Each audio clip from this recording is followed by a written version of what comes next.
자, 오늘은 주식을 언제 팔아야 할까? 요 얘기를 한번 해보겠습니다. 이게 약간 매도 타이밍이죠. 매도 타이밍, 흔히 말하면. 그래서 요거에 대해서 되게 많이들 궁금해하는 것 같더라고요. 그래서 이제 요 얘기를 하면서 뭐 가치 평가하는 방법에 대해서도 중간중간 얘기하고 그런 식으로 얘기를 해보겠습니다. 일단 매도에 관해서 유명한 투자자들이 이런 얘기를 많이 합니다. 세 가지 요소가 있다. 1번, 2번, 3번. 첫 번째, 적정 가치에 도달했을 때 그러면 판다. 뭐 맞는 말 같죠? 그리고 투자 판단이 틀렸을 때, 그 다음에 세 번째, 더 좋은 종목이 나타났을 때 판다. 그러니까 여러분들이 지금 제일 어려워하는 부분은 아마 제가 생각하기에는 2번은 뭐 받아들이기에 따라 달리지만 1번이 제일 어려울 겁니다. 아, 언제가 적정까지? 그걸 잘 모르겠으니까 언제 팔지 모르고, 그래서 이제 사기는 샀는데 초보에서 조금씩 발전하면서 이제 저평가라는 걸 알게 되거든요. 그러면 저평가라는 걸 알게 돼서 아, 이게 싸다고 생각해서 사긴 샀는데 이 적정가치가 얼마일까? 도달하면 다 팔아야 되는 걸까? 아니면 적당히 좀 줄여가면서 해야 되는 건가? 아니면 일부는 남겨놓고 끝까지 홀딩을 해야 되나, 이런 고민들을 할 겁니다. 저도 했고 뭐 다른 동료들도 했고 앞으로도 이런 고민은 이어질 텐데, 요 얘기를 하고 투자 판단 3번 이렇게 순서대로 얘기를 해볼게요. 자, 적정 가치를 얘기하기 전에 그러면 뭘 먼저 얘기해야 되냐, 제일 재밌는 얘기를 해보자면, 어떤 주가에 예를 들어 저처럼 하락장에 사는 종목이라고 하죠. 그러면 여기에 샀다고 생각합시다. 이러다 이게 올라가기 시작했어요. 그래서 나중에는 이렇게 가겠지만 제가 이 시점에 이 종목을 내가 적정 가치는 여기라고 생각을 했는데, 아, 요 시점에 뭐 어떻게 해야 될까, 이런 고민이 들죠. 그죠? 중간쯤 갔을 때 이게 꼭 이렇게 가라는 보장이 없고 이쯤 갔으면 이렇게 내려가기도 하거든요. 그럼 이제 여기서 고민이 될 겁니다. 근데 여러분이 이 고민을 해결하지 못하는 이유가 뭐라고 생각합니까? 제가 여태까지 했던 말들의 답이 있는데 뭐냐면, 종목을 많이 몰라서 그렇다 라는 게 답입니다. 일단 요 얘기를 하고 싶은데, 이거는 이제 3번과 관련되어 있기 때문에 요 얘기를 좀 아껴두고, 그럼 이제 1번과 관련해서 적정 가치에 대해서 다시 한번 얘기를 해보죠. 적정 가치. 자, 이 정도 올라왔어요. 그러면 이제 모든 홀딩 구간에는 재평가를 해야 됩니다. 기업이란 게 계속 변하기도 하지만 주가에 따라서 이게 적정가를 받고 있네? 아, 이거는 조금 오버밸류 된데, 이것도 달라지고 상황도 달라지고 여러 가지가 달라지기 때문에 매번 판단을 할 때는 재평가를 해봐야 되죠. 그래서 이제 요 가격에 도달하면 여기서 재평가를 합니다. 그래서 재평가를 해서 내가 여기서 이거를 적정한 가치에 아직 도달하지 않았어 라고 판단되면 사실은 바이를 더 할 수 있어야 되죠. 근데 만약에 내가 사기도 싫고 셀도 아니다, 이런 구간이 있을 거예요. 그런 거를 많이 고민했었습니다. 저도. 근데 사실 바이 할 게 아니면 가지고 있는 게 맞나 라는 생각을 해야 됩니다. 이게 이런 얘기를 하죠. 그 가격에 다시 진입하고 싶은가, 내가 이 종목을 안 가지고 있다고 생각했을 때 이 종목을 사고 싶냐 이거죠. 사고 싶은 마음이 들어야 다른 사람들도 사겠죠. 그렇기 때문에 이게 제일 중요합니다. 진입하고 싶은가. 근데 그래서 이 적정 가치, 이게 조금 걸리는 게 뭐냐면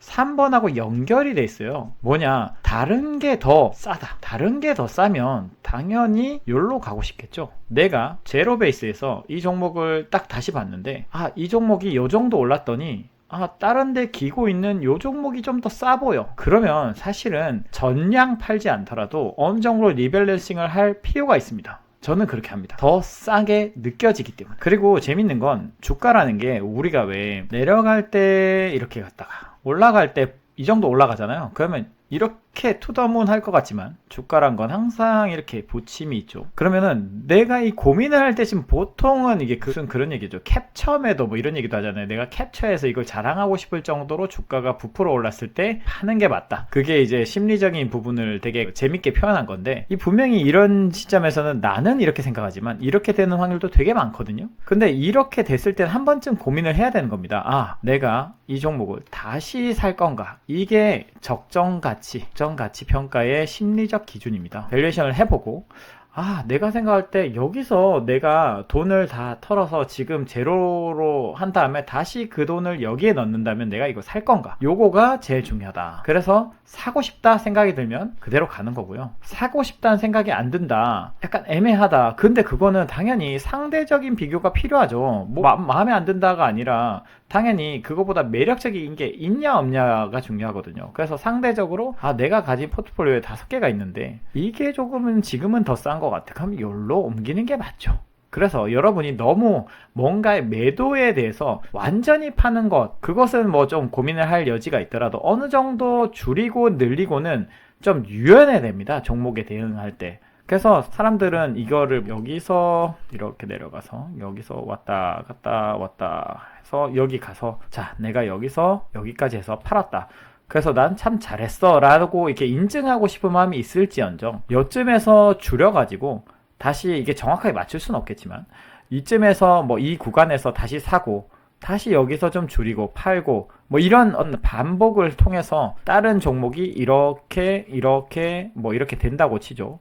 이렇게 되고 있으면 이렇게 옮기고 이렇게 여기서 다시 이렇게 옮기고 하는 게 중간중간 옮기면 평단이 바뀜으로써 내 기분은 별로 안 좋아지겠지만 내 계좌는 점점 더 불어날 겁니다. 그래서 제가 다시 말하지만 적정가치 분석이 필요하고 그게 진짜 내가 생각하는 적정가까지 도달을 했어요. 가기 전까지는 아까 말했던 리밸런싱이 필요하죠. 여기 도달했으면 당연히 이제는 셀을 해야죠. 그런데 저는 사실 이렇게 1번 적정가치 도달 여기에 파는 경우 잘 없어요. 왜냐 2번 3번 얘기하면서 마지막에 얘기를 할게요. 일단은 그럼 1번에 대해서 얘기를 했고 2번 투자 판단이 틀렸을 때 이게 애초에 틀렸을 수도 있지만 가다가 중간에 틀릴 경우도 있어요. 갑자기 이상한 상황이 벌어져서 투자 포인트가 훼손되기도 합니다. 내가 완전 무결한 사람이 아니기 때문에 이게 도대체 무슨 일이 일어날지 모르는데 중간에 가다가 난데없는 일이 일어나서 이 회사에 대한 투자 포인트가 훼손이 되기도 해요. 그러면은 당연히 셀을 해야겠죠. 내가 내려가서 아깝다 혹은 올라가서 좀 더 올라가면 좋겠다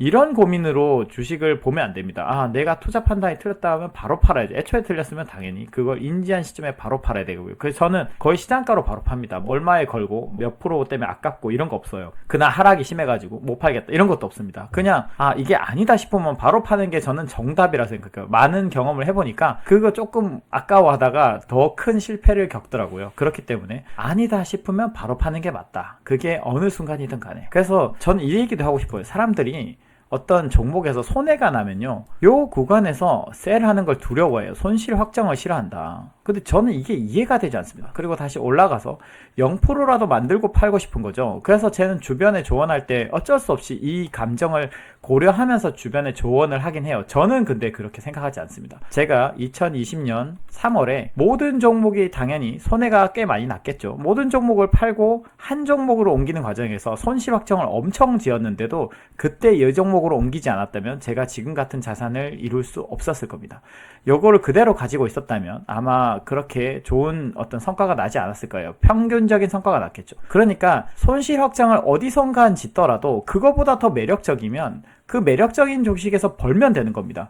이 A란 저번에도 이 얘기를 했는데 A라는 주식과 올랐을 때 A-라는 주식이 다르다고 만약에 판단을 해보면 내려갔을 때 그러면 이 종목과 이 종목이 다른 거라고 그냥 생각을 하면 되는 거예요. 굳이 내가 이 한 가지 종목에서 벌려고 숫자에 얽매이지 말고 여기서 팔고 더 좋은 종목에서 벌면 여기서 A-에서 버는 거나 B에서 버는 거나 무슨 차이가 있을까요? 그렇기 때문에 투자 판단이 틀렸다면 당장 팔 생각을 해야 된다. 이게 두 번째. 자, 이제 세 번째. 제가 하고 싶은 얘기는 사실 세 번째입니다. 세 번째. 더 좋은 종목. 저는 더 좋은 종목 때문에 파는 경우가 많습니다. 적정가에 도달하기 전에요. 더 좋은 종목이 먼저 나타나야 됩니다. 왜냐면 적정가까지 내가 끌고 갔다는 건 급등하지 않고서야 내가 나태하다는 증명입니다. 왜냐? 꾸준히 더 좋은 종목을 찾아서 갈아 끼는 거라고 저번에 말했죠. 아니 다른 종목이 더 매력적인 게 분명히 있을 텐데 내가 이걸 계속 홀딩하고 있는 거는 이거는 굉장히 어떤 나태함의 상징이고 이제 태만입니다. 태만. 업무 태만이라고 볼 수 있죠. 내가 투자 잘하면. 그렇기 때문에 항상 저는 거의 3번의 이유로 종목을 팝니다. 그러니까 매도할 때 사실 적정가가 얼마인지에 대해서 그렇게 큰 고민을 하지 않아요. 적정가를 설정해 두긴 하겠지만 그게 도달하기 전에 분명히 더 다른 종목이 매력적으로 들어오고 이 종목은 어느샌가 비중이 자연스럽게 줄어서 B라는 종목으로 바뀌게 되죠. 이게 되게 자연스러운 과정이어야 되는 겁니다. 근데 여러분들은 이게 어떤 종목을 하나 샀으면 그 종목에서 뭔가 끝장을 봐야 되고 그 종목을 끝까지 먹어야 내가 잘한 거라고 생각하는데 아니 내가 끝까지 먹든 말든 전체적인 토탈 리턴이 좋으면 되는 거 아닙니까? 근데 그 종목에서 뭐 300%를 먹든 500%를 먹든 간에 그게 무슨 소용이 있을까요? 내가 이거보다 이거를 계속 갈아 껴가면서 1000% 먹는 게 낫지 않습니까? 그러니까 전체적인 성과를 봐야 되는데 한 종목에서 끝까지 끌고 와서 뭐 나는 저 사람이 뭐 현대미포조선을 엄청 바닥에 사가지고 몇십 배를 먹었대. 야, 대단하다. 저는 그렇게 할 자신이 없어요. 사람마다 다 다르겠지만 저는 그 종목이 밸류에이션이 급작스럽게 올라가면서 그걸 따라가면서 이게 내 밸류에이션을 만족해 하면서 기다릴 자신이 없거든요. 아마 나는 다른 종목으로 계속 바꿨을 겁니다. 그렇게 하면서 더 좋은 성과를 내면 되는 거 아니겠어요? 그래서 오늘은 자, 투자할 때 매도를 언제 해야 될까? 이게 제일 사람들의 고민이잖아요. 매도 타이밍 혹은 언제 팔아야 되는가?